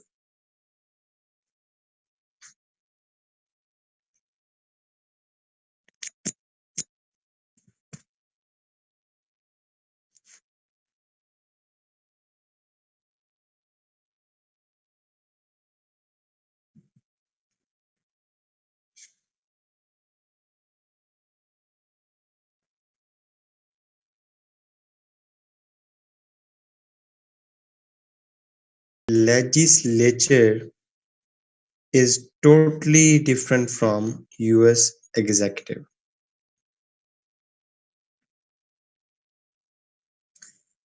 ये बात क्लियर है? US legislature is totally different from US executive. Legislature का एग्जीक्यूटिव के साथ कोई भी रिलेशनशिप नहीं है। अब देखते हैं कि ये चेक एंड बैलेंस कैसे है। देखें, ये इस तरह है कि लेजिस्लेचर का एग्जीक्यूटिव के ऊपर और एग्जीक्यूटिव का जुडिशरी के ऊपर, जुडिशरी का लेजिस्लेचर के ऊपर, फिर जुडिशरी का एग्जीक्यूटिव के ऊपर, एग्जीक्यूटिव का लेजिस्लेचर के ऊपर और लेजिस्लेचर का जुडिशरी के ऊपर एक सिस्टम है। उस सिस्टम को हम system of check and balance कहते हैं। उसमें क्या होता है? उसमें होता ये है कि इनमें हर इंस्टीट्यूशन अपनी अपनी डोमेन में काम करता है और कोई भी इंस्टीट्यूशन दूसरे की डोमेन में नहीं जाता और उनके दरमियान एक वर्केबल बैलेंस रहता है और इनमें से कोई भी एक इंस्टीट्यूशन जो है वो ओवर पावर्ड नहीं होता। इनमें से कोई एक इंस्टीट्यूशन ओवर पावर्ड नहीं होता। मैं आपको मिसाल बताता हूँ। मिसाल ये है कि लेजिस्लेचर जो भी बिल पास करती है वो भेजती है एग्जीक्यूटिव के पास और एग्जीक्यूटिव के पास अथॉरिटी होती है कि वो उस बिल को पास कर दे या वो उस बिल को वीटो कर दे। लेजिस्लेचर के पास बिल पास करती है, वो बिल पास करती है सिंपल मेजोरिटी के साथ, 51 बंदे को वोट चाहिए। बिल चले जाता है एग्जीक्यूटिव के पास, एग्जीक्यूटिव या उस बिल को पास कर देता है या उस बिल को वीटो करके रोक देता है। मेरी बात सुनो, अगर लेजिस्लेचर के पास, अगर लेजिस्लेचर के ऊपर प्रेसिडेंट की बिल पास करने की या वीटो करने की अथॉरिटी ना हो तो लेजिस्लेचर क्या हो जाएगी?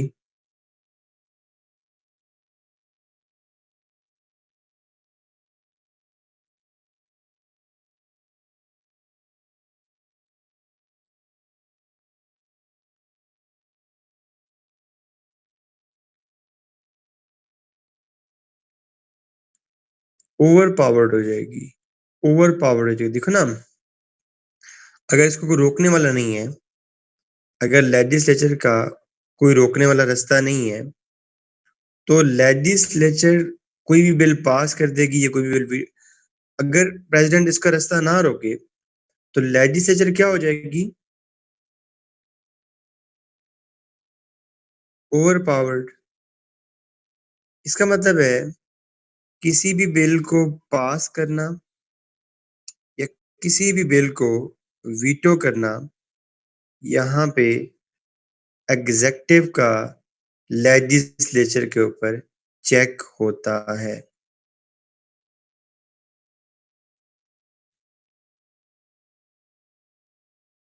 ये बात समझ आ गई बच्चों?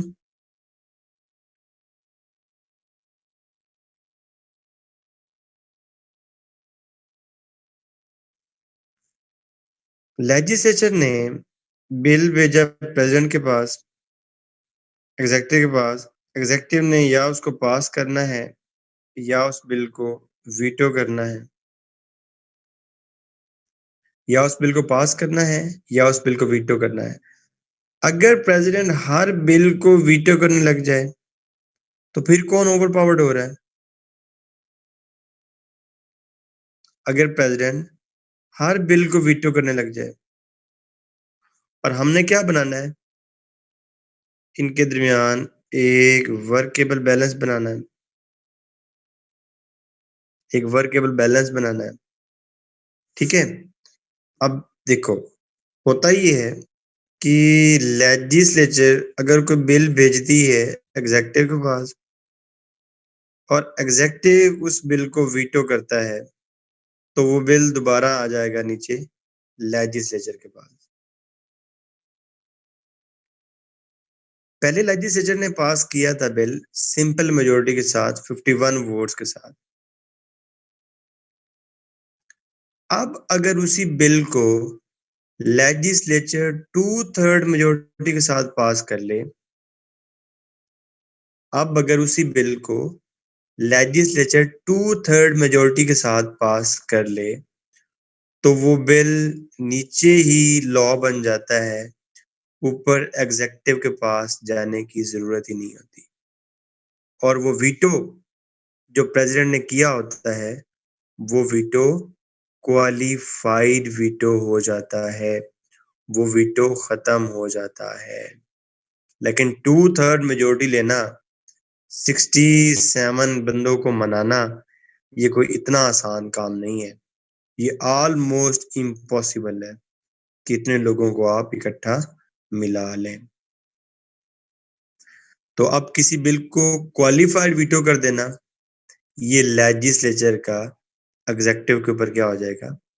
चेक हो जाएगा, या समझ लो कि ये बैलेंस कर देगी उस चेक को जो प्रेसिडेंट ने लगाया था। लेजिस्लेचर का बिल पास करके जाना एग्जेक्टिव के पास, और एग्जेक्टिव का बिल को पास करना या वीटो करना एग्जेक्टिव की अथॉरिटी है लेजिस्लेचर के ऊपर।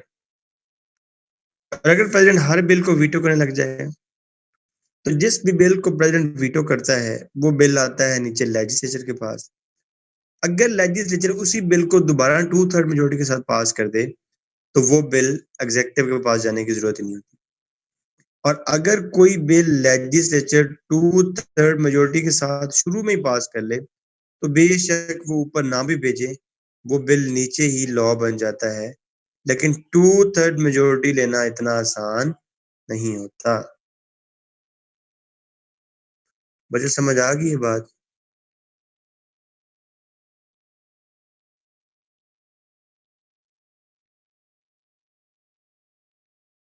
अच्छा, आप देखो,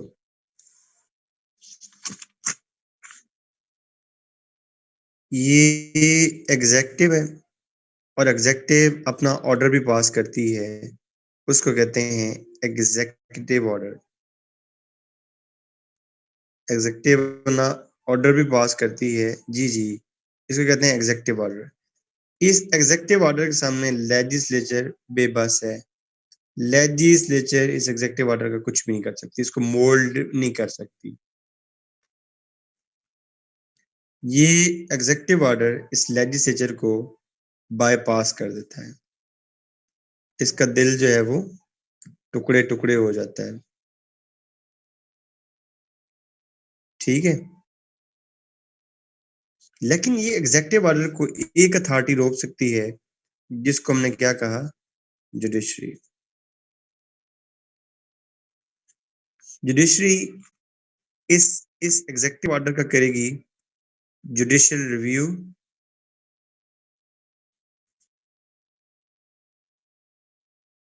और इसके साथ वो इस एग्जीक्यूटिव ऑर्डर का जुडिशियल वीटो भी कर सकती है।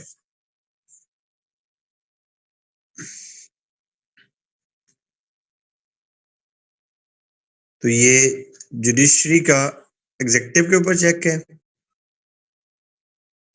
और एग्जीक्यूटिव का लेजिस्लेचर के ऊपर चेक है।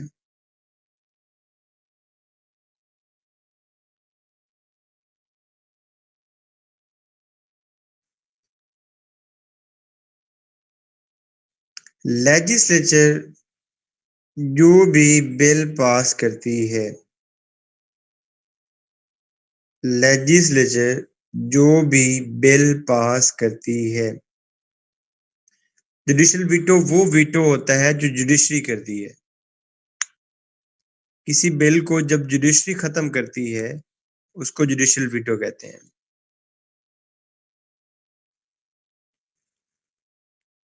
लेजिस्लेचर जब कोई बिल पास करती है तो इस बिल का भी जुडिशरी जो है वो जुडिशियल वीटो कर सकती है। इस बिल का भी जुडिशरी जुडिशियल वीटो कर सकती है। जाहिरी बात है यार, जुडिशरी तो सुप्रीम अथॉरिटी होती है।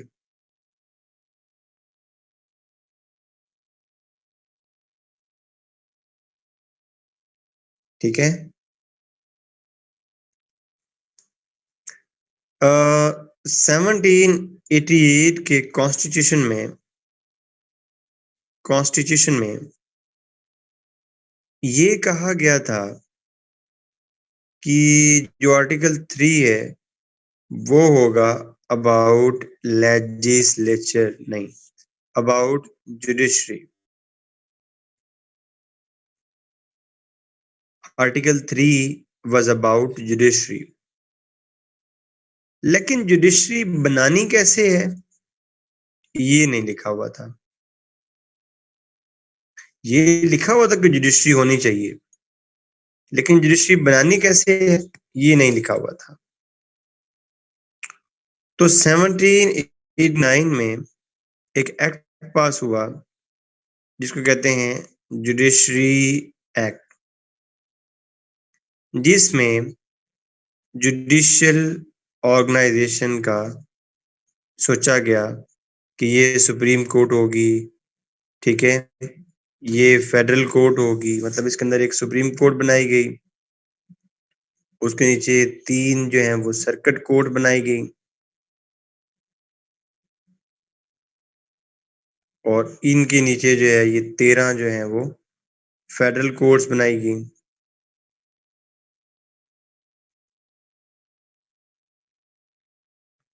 एक जज लगाया गया, चीफ जज, 5 उसको सपोर्ट करने के लिए जो है एसोसिएटिंग जज लगाए गए। आजकल कितने हैं? आजकल कितने जजेस हैं? सर्किट कोर्ट्स आजकल 9 जजेस हैं, 9 जजेस हैं आजकल। अब ये बड़ा इंपॉर्टेंट पॉइंट है, this is very very and very important point. देखो, जो एक जज है ना, जो एक जज है ना, उसकी लाइफ टाइम अपॉइंटमेंट होती है। एक दफा वो अपॉइंट हो गया तो जब तक वो फौत नहीं होगा वो रिटायर नहीं होगा।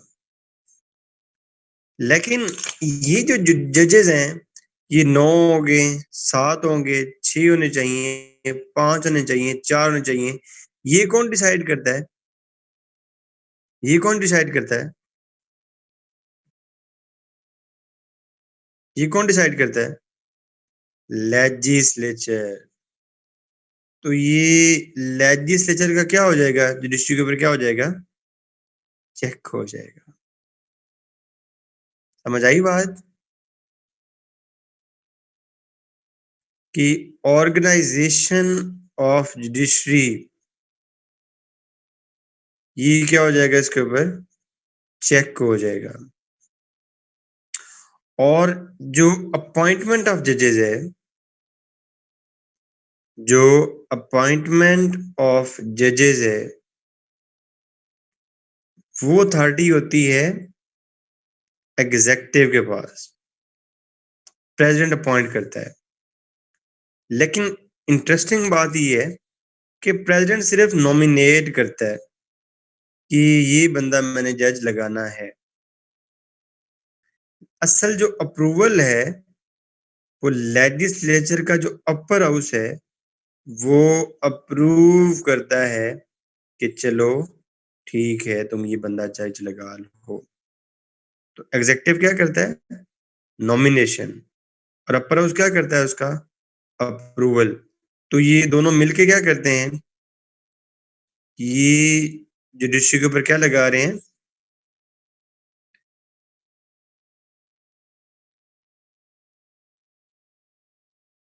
वो बताओ, चेक लगा रहे हैं, चेक।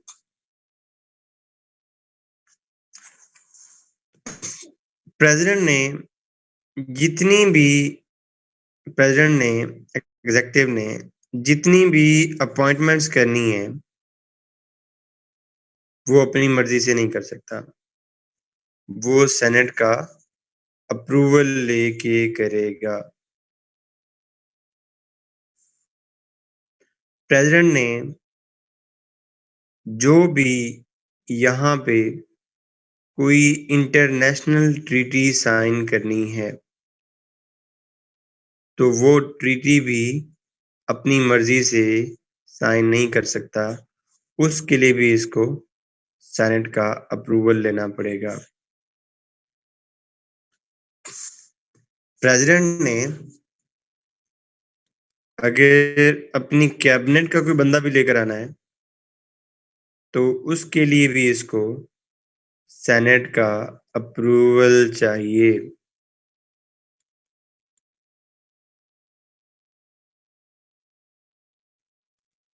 आज मैं तुम्हें एक मजे की बात बताता हूँ, इंटरेस्टिंग बात, तुम लोग हैरान हो जाओगे। जो वॉर है, वॉर की जंग लड़नी है किसी मुल्क से या नहीं लड़नी, वो पता कौन डिसाइड करता है,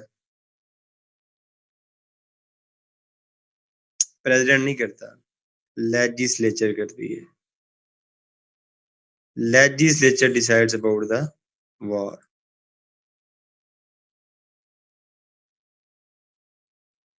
और इवन के ये जो लेजिस्लेचर है ये एग्जेक्टिव को इम्पीच भी कर सकती है एक प्रोसेस के जरिए, जिस प्रोसेस को इम्पीचमेंट प्रोसेस कहते हैं।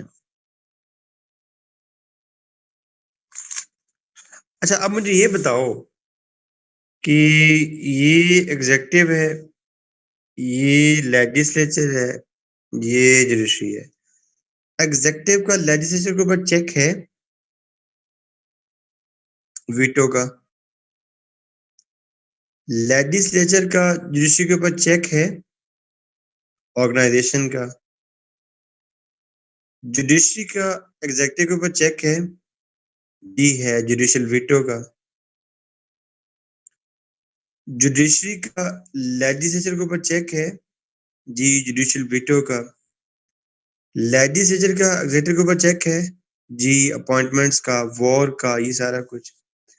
एग्जेक्टिव का जुडिशरी के ऊपर चेक है, जी है अपॉइंटमेंट ऑफ जजेस का।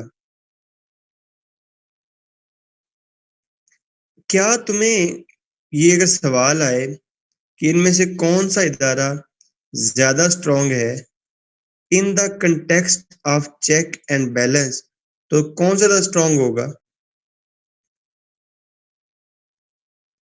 इन the context of check and balance, ज्यादा स्ट्रांग कौन होगा?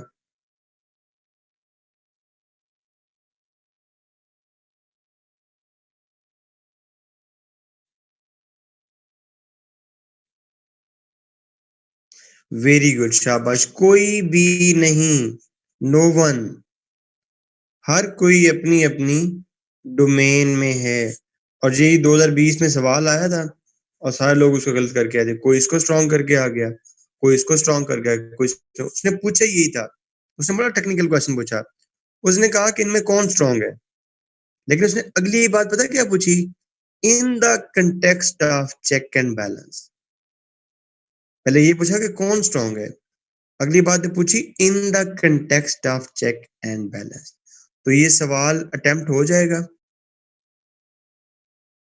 देखो कितने हैं, कितनी तुम्हें बताई हैं, 10-12 को तुम्हें बता दी हैं मैंने। Check balance, check balance, check balance.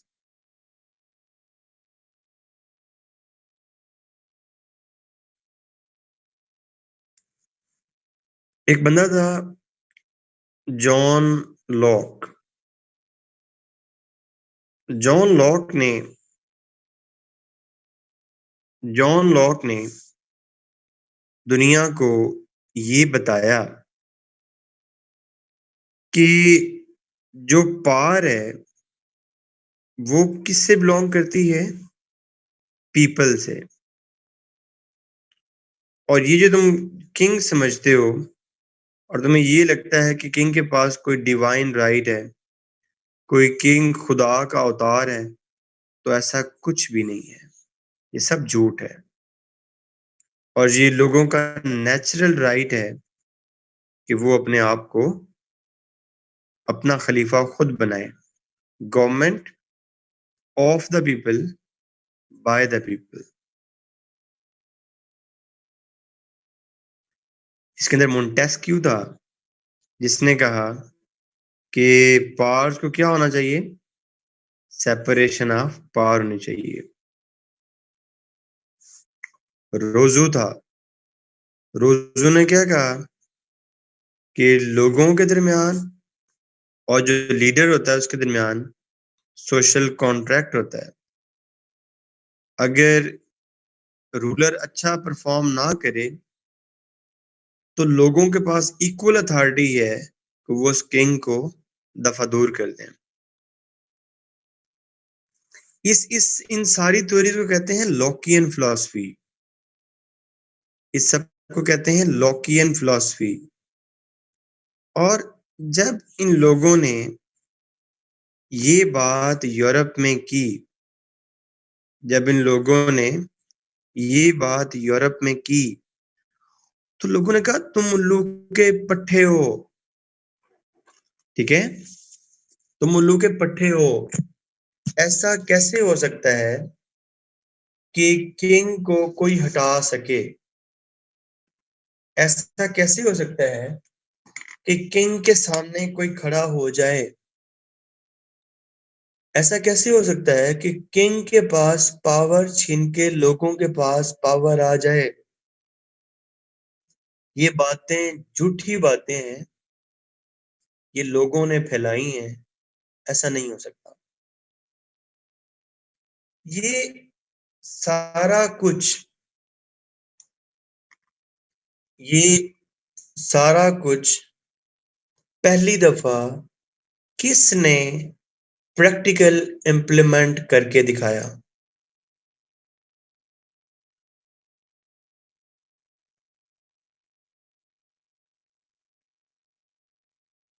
USA ने।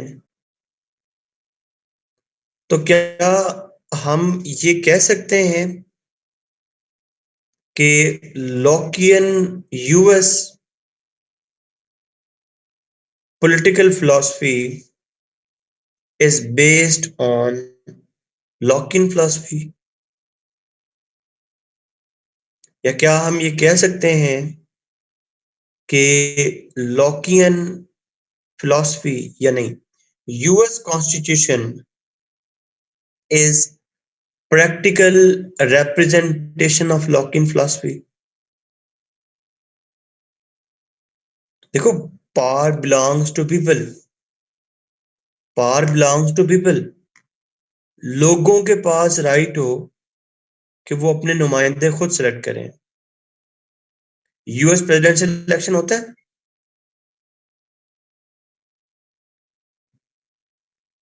लोग सेलेक्ट करते हैं लीडर अपना।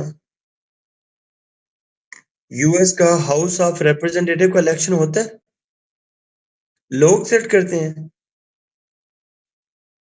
और इंटरेस्टिंग बात यह है कि यूएस का सेनेट का भी डायरेक्ट इलेक्शन होता है। ये हम बाद में पढ़ेंगे भी सही बाद में। यूएस के सेनेट का भी डायरेक्ट इलेक्शन होता है। दूसरी बात, बैलेंस डिवीजन ऑफ पावर है। Article 1 legislature, article 2 executive, article 3 judiciary. बल्कि मैं तो ये कहूंगा कि ये तो लॉकियन फिलॉसफी से भी एक स्टेप आगे हैं। ये लोग तो लॉकियन फिलॉसफी से भी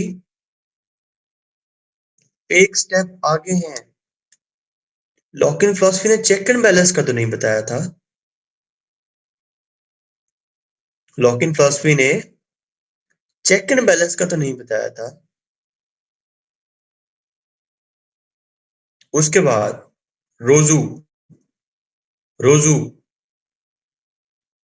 सोशल कॉन्ट्रैक्ट, अगर रूलर अच्छा परफॉर्म नहीं करता तो उसको फेंक दो, उड़ा दो उसको। क्या किंग को मोनार्कियल पीरियड में 70s में कोई उड़ा सकता था? जिस दौर में ये लोग बातें कर रहे थे।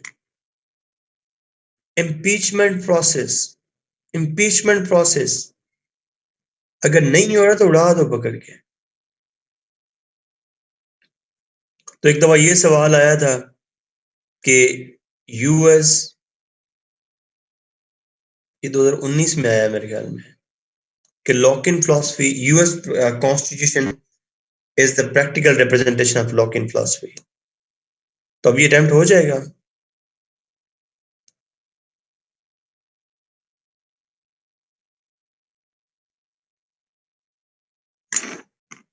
अब मेरी बात सुनो। मुनीर मुनीर न्याजी एक पंजाबी का शायर है, उर्दू की में भी उसने शायरी की। वो कहता है कि मैनू जेड़ी धुन लग जाती है, मैनू जेड़ी धुन लग जाती है, मतलब जो मैं सोच लेता हूं फिर ना उस तो हटदा मैं, मतलब फिर नहीं मैं उससे वापस आता। जो मैं सोच लेता हूं फिर मैं वही करता हूं। मैनू जेड़ी धुन लग जाती है फिर ना उस तो हटदा मैं। जहर सी या अमृत सी सब अंत ते जाके पीता मैं।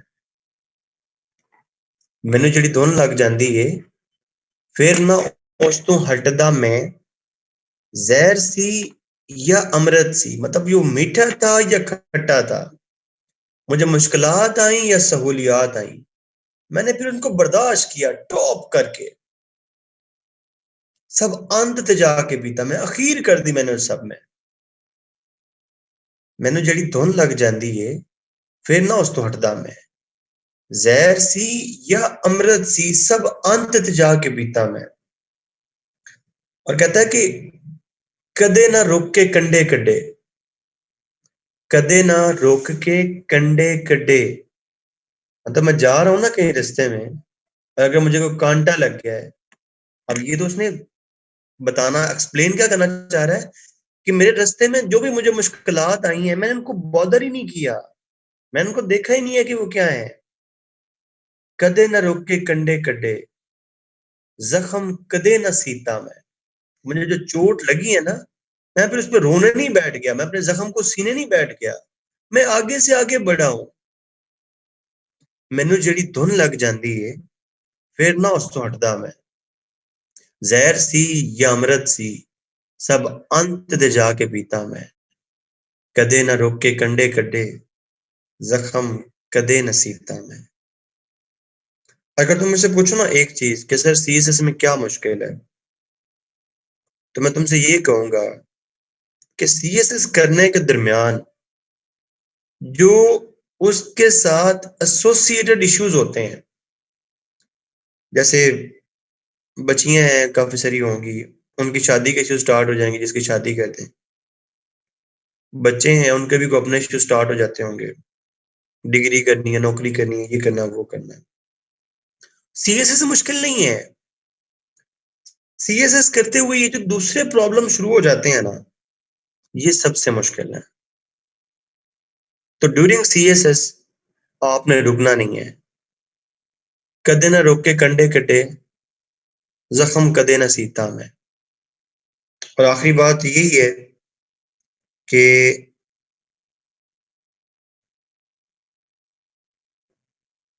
वो उसका शेर है मियां मोहम्मद बख्श का, कि लोड़न वाला रिया ना खाली, लोड़ की थी जिस सच्ची। मतलब जिसने सच्ची स्ट्रगल की ना, वो कभी खाली नहीं रहता। लोड़न कहते हैं ढूंढना, कुछ भी तलाश करना। लोड़न वाला रिया ना खाली, लोड़ की थी जिस सच्ची। मतलब जिसने भी किसी चीज को सच्ची लगन के साथ फॉलो किया, लोड़न वाला रिया ना खाली, वो कभी भी खाली नहीं रहा। लोड़ की थी जिस सच्ची, लोड़ करेंदा जो मोड़ आया। मतलब ढूंढते हुए जो वापस आ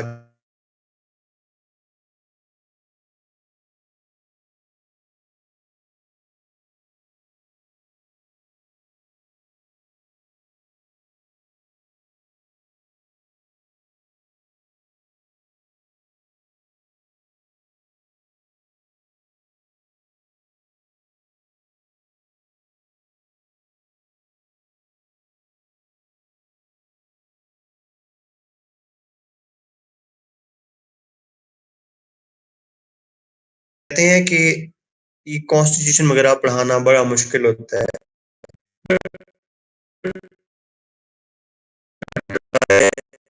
जो होता है बड़ा मुश्किल होता है, बड़े रट्टे लगाने पड़े। सच्ची सच्ची बताना, कहीं पे एक रट्टा लगाने की जरूरत है।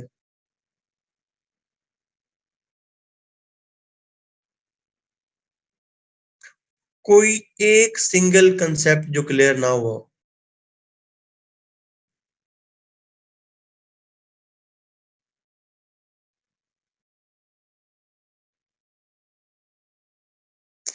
मैंने तुमसे पहली क्लास में एक वादा किया था कि मैं तुम्हारा फेवरेट टीचर बनूंगा। वो मैंने जीत लिया कि अभी रहता है? अभी 5 क्लासेस रहती हैं वैसे।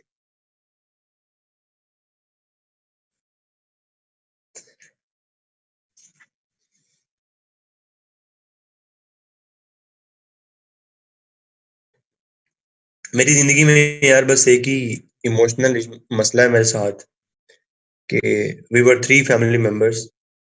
मैं, अम्मी और अब्बू। I have no sister, no brother. And I lost my mother in 2015। तो कल मदर डे था, तो मुझे अम्मी की बड़ी याद आई। तो आज तुम लोग मतलब जब अफ्तारी करना, तो मेरी मम्मा के लिए से दुआ करना कि अल्लाह उनको जन्नत में आला मकाम दे।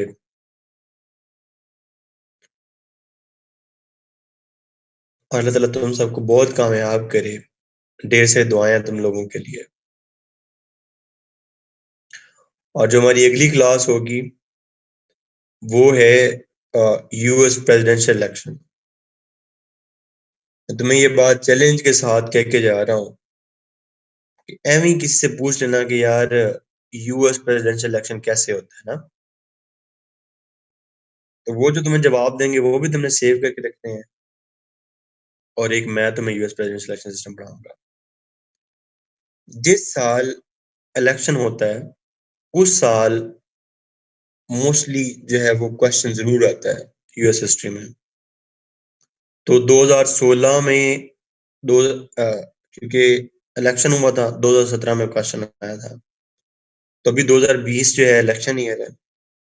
तो मेरा ये गेस है कि 2021 में क्वेश्चन जरूर आएगा इलेक्शन से। तो अगली क्लास में हम उसको डिटेल से देखेंगे। अपना बहुत सारा ख्याल रखना। अल्लाह हाफिज।